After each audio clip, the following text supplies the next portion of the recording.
चलिए अपन जिस टॉपिक की बात कर रहे थे वो था hybridoma technology and production of monoclonal antibody. अब देखिए इस टॉपिक के अंदर अपन ने इससे पहले देखा था कि किस स्टेप्स के अंदर या किस टाइप से अपन मोनोक्लोनल एंटीबॉडी को डेवलप कर सकते हैं। तो अपन ने इसके अंदर अभी तक 4 स्टेप देखी थी। पहला इम्यूनाइजेशन करना, यानी जो अपन एक्सपेरिमेंटल एनिमल ले रहे हैं उस एक्सपेरिमेंटल एनिमल को रेस्पेक्ट जो एंटीजन है उसके साथ इम्यूनाइजेशन की प्रोसेस को शो करना। उसके बाद स्क्रीनिंग करना, स्क्रीनिंग ऑफ माउस, क्योंकि अपन ने इसमें क्या लिया था, माउस लिया था। Screening of mouse for antibody production, antibody production के लिए माउस की स्क्रीनिंग करना। उसके बाद चौथी स्टेप थी अपने पास preparation of myeloma cell, myeloma cell का प्रिपरेशन करना कि माइलोमा सेल क्या होती है, उनको अपन किस प्रकार से उनकी प्रिपरेशन या उनको बनाते हैं। उसके बाद फ्यूजन ऑफ, फ्यूज करवाना, fusion of myeloma cells with antibody development spleen cells. ठीक है, तो ये 4 टाइप से अपन इसको स्टडी कर चुके थे। इस स्टेप को अपन जनरली बोल सकते हैं कि 4 स्टेप इसमें अपन ने कंप्लीट कर ली थी। टोटल इसके अंदर 5 स्टेप्स हैं। ठीक है, आज अपन नेक्स्ट स्टेप की बात करते हैं, 5th, जिसको अपन बोलते हैं सिलेक्शन ऑफ हाइब्रिडोमा। कई बार शॉर्ट नोट भी आता है हाइब्रिडोमा के ऊपर, तो अगर शॉर्ट नोट आता है तो ये जो 5th का जो पॉइंट है, 5th की स्टेप है, इसको आप वहां पे राइट डाउन करके आ सकते हैं, लिख के आ सकते हैं।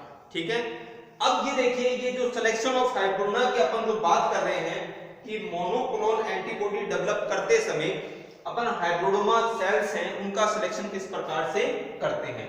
इसको मैंने 2 टाइप से डिवाइड करा है। फर्स्ट वन प्रिंसिपल और सेकंड वन इसका प्रोसीजर या मेथड। जनरली बुक्स में आपको प्रोसीजर और मेथड देखने को मिल जाएगा, बट प्रिंसिपल नहीं मिलेगा। प्रिंसिपल के अंदर अपन देखेंगे कि इसके अंदर कौन कौन से कंपाउंड काम में लिए जाते हैं और सेल्स में किस प्रकार की रिएक्शन होती है, कौन से पाथवे काम में लिया जाता है सेल का, जिसके द्वारा अपन हाइब्रिडोमा सेल को प्राप्त कर सकते हैं। ठीक है, इंपॉर्टेंट टॉपिक है आज का, जो है selection of hybridoma, hybridoma sales का सिलेक्शन करना। इस प्रोसेस के लिए हाइब्रिडोमा सेल को किस प्रकार से सेलेक्ट किया जाता है, तो थोड़ा सा उसको ध्यान से देखेंगे। कुछ चीजें बिल्कुल नई देखने को मिलेंगी, तो हो सकता है आप लोग ऐसा लगे कि सर ये टॉपिक कहां से आ गया। प्रोसीजर जनरली बुक्स में आपको देखने को मिल जाता है, बट इसका प्रिंसिपल आप लोगों को देखने के लिए जनरली नहीं मिलता है। तो आज अपन इसका प्रिंसिपल भी देखेंगे और उसका जो प्रोसीजर है, जिसका मेथड है, वो भी अपन इसके अंदर देखेंगे। तो आज का टॉपिक है selection of hybridoma sales in monoclonal antibody production.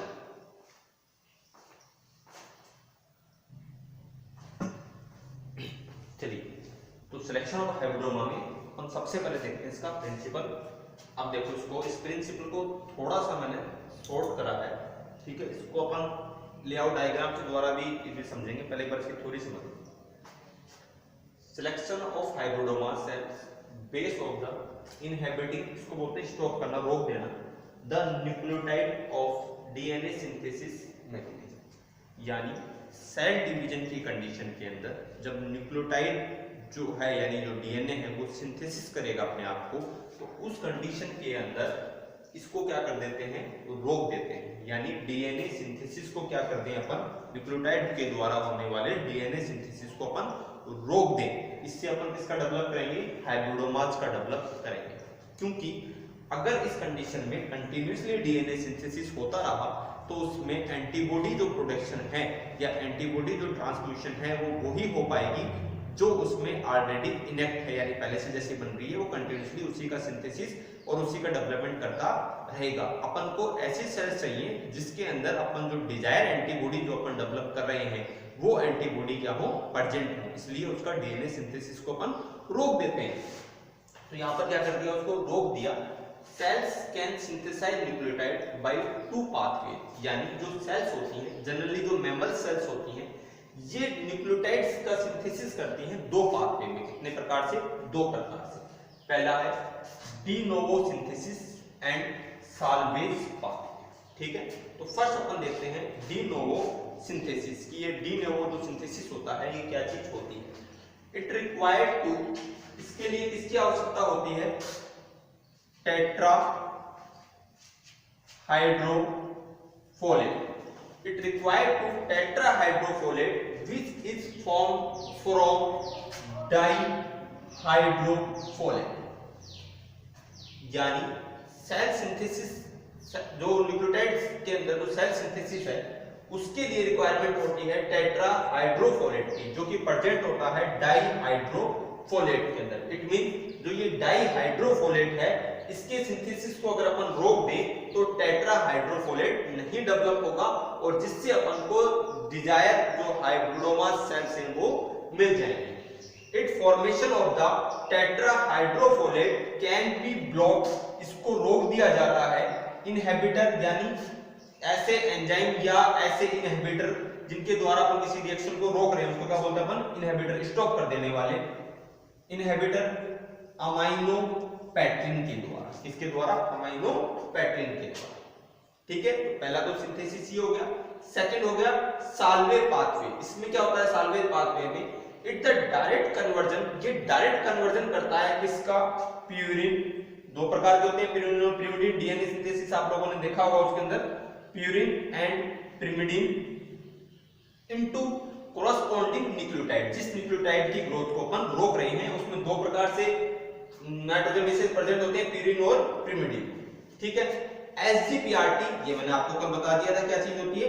एसजीपीआरटी is a की एंजाइम, यानी एंजाइमेटिक रिएक्शन में काम आने वाला compound in the salvage pathway of purine. ये किसके डेवलपमेंट को रोक देता है? प्यूरिन की डेवलपमेंट को रोक देता है, यानी प्यूरिन यानी नाइट्रोजन बेस्ड जो प्यूरिन्स हैं वो डेवलप नहीं होते।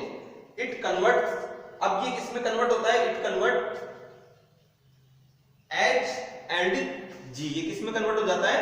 H और G के अंदर कन्वर्ट हो जाता है, यानी hypoxanthine and guanine, monophosphate and guanosine monophosphate में क्या हो जाता है? ये कन्वर्ट हो जाता है, ठीक है। यानी सेकंड एंजाइम अपने आप में काम में ले रहे हैं। फर्स्ट अपन ने लिया एसजीपीआरटी, सेकंड लिया अपन ने टीके, इसको बोलते हैं thymidine kinases involved in the salvage pathway of pyrimidines convert thymidine to थायमोडाइन।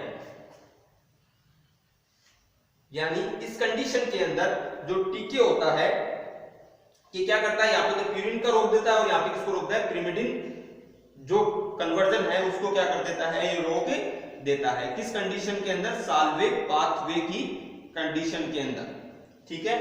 Then any mutation is either one of the enzyme SGPRT and TK blocked by the Salve pathway, यानी इसके अंदर कोई भी अगला जो म्यूटेशन होता है वो शो नहीं होता है, ठीक है। तो इस दो क्रियाओं के द्वारा अपन इनहिबिटिंग कर देते हैं किसको? न्यूक्लियोटाइड ग्रोथ को या डीएनए सिंथेसिस को, जिससे डीएनए सिंथेसिस नहीं हो और अपन को रिक्वायर्ड हाइब्रिडोमा सेल्स प्राप्त हो जाए, ठीक है। इसको राइट डाउन करो।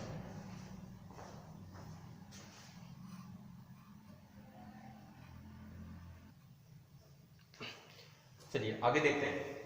अब जो म्यूटेंट सेल जो डेवलप हो रही थी उनकी जो स्टॉप अपने ग्रोथ क्या कर दी? उनकी स्टॉप कर दी। Mutant cell in SGPT are grown in HT medium, यानी ये क्या करती हैं? अपना जो ग्रोथ है उसको शो करने लग जाती है इन एचटी मीडियम।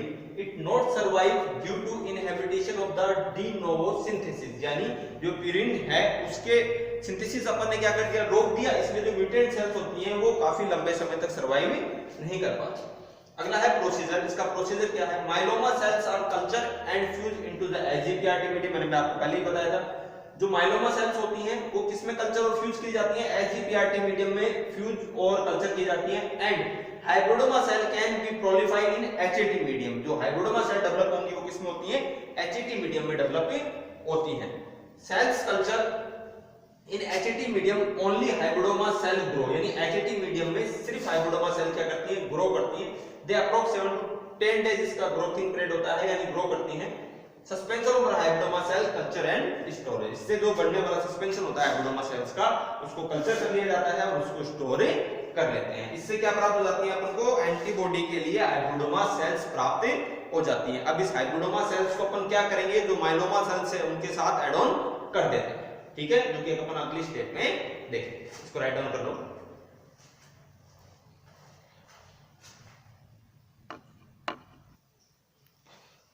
चलिए अगला है 6 number, screening of the product. Product की अपन जो स्क्रीनिंग है वो किस प्रकार से करते हैं, इसमें अपन देखते हैं, इसमें अपन मेनली हाइब्रिडोमा की स्क्रीनिंग करते हैं, यानी जो हाइब्रिडोमा सेल्स हैं जो जिनमें अपन न्यूक्लियोटाइड जो सिंथेसिस है उसको रोक दिया, अब वो डिजायर एंटीबॉडी का ही सिंथेसिस कर रही है, specific type of antibody produce करती हैं। इसके लिए दो प्रकार की टेक्निक काम में ली जाती है, लाइसा टेक्निक, इसकी की फुल फॉर्म हम राइट डाउन करेंगे, मैंने प्रीवियस लेक्चर में बताया है, और आरआईए रेडियो इम्यूनो एसे, ठीक है।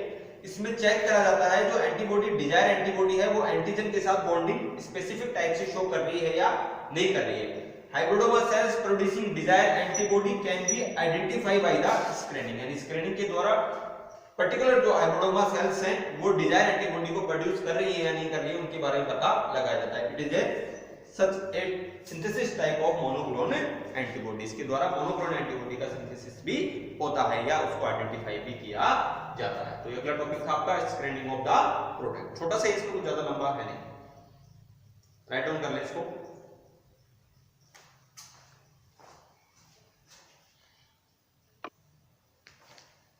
चलिए देखिए, अब अगला जो प्रोसेस है वो है क्लोनिंग एंड प्रोपोगेशन। हाइब्रिडोमा बना लिया, हाइब्रिडोमा जो सेल्स हैं वो डिजायर एंटीबॉडी को प्रोड्यूस करने के लिए एलिजिबल है। अब क्या करना है, each hybridoma cell produce desire antibody, यानी प्रत्येक जो हाइब्रिडोमा सेल है वो डिजायर एंटीबॉडी को क्या कर सकती है, प्रोड्यूस कर सकती है। अब ये जो डिजायर एंटीबॉडीज है ना, इसको क्या करेंगे, हम आइसोलेटेड करेंगे और क्लोन करेंगे, क्योंकि इंडिविजुअल जो हाइब्रिडोमास है वो इंडिविजुअल सिंगल सेल्स का डेवलपमेंट करनी है। इसके लिए टू टाइप्स की टेक्निक काम में लेते हैं। पहला है सेल लिमिटिंग डाइल्यूशन मेथड, या फिर इसको अपन लिमिटिंग डाइल्यूशन मेथड भी बोलते हैं। सेकंड है सॉफ्ट अगार मेथड, ठीक है।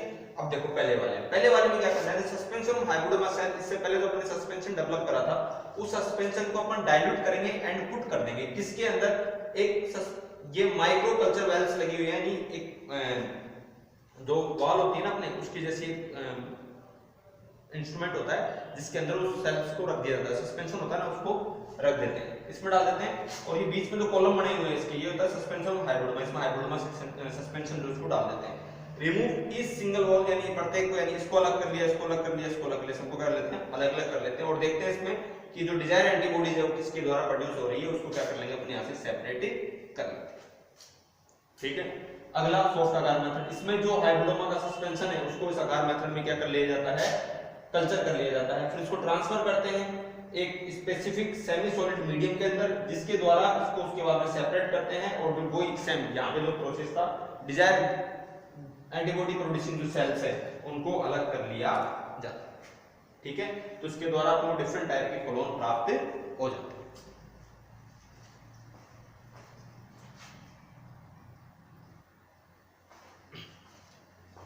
चलिए अभी तक अपन ने 7 इसकी स्टेप देख ली, immunisation, screening of mice for antibody production, preparation of myeloma cells देख ली, फ्यूजन ऑफ माइलोमा सेल्स, उसके बाद selection of hybridoma, screening of the product and cloning in the propagation, ठीक है।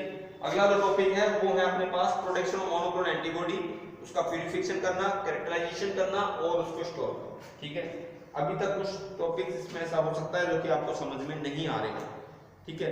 तो लास्ट के अंदर जब इसको फाइनलाइज करूंगा पूरे बोर्ड के ऊपर एक लेआउट डायग्राम के द्वारा, तो अभी तक की जितनी प्रोसेस है वो आप लोगों को समझ में आ जाएंगे। सबसे पहले क्या करना है कि जो मैं जितने लिखा रहा हूँ उसके एक रफली आप जो नोट्स हैं उनको प्रिपेयर कर लें, ठीक है। जब फाइनलाइज मैं इस टॉपिक को करूंगा, कल इस टॉपिक को अपन खत्म कर देंगे, ठीक है। तो वहां पर अपन इस सारी चीजों को अगेन एक्सप्लेन करते हैं, ठीक है।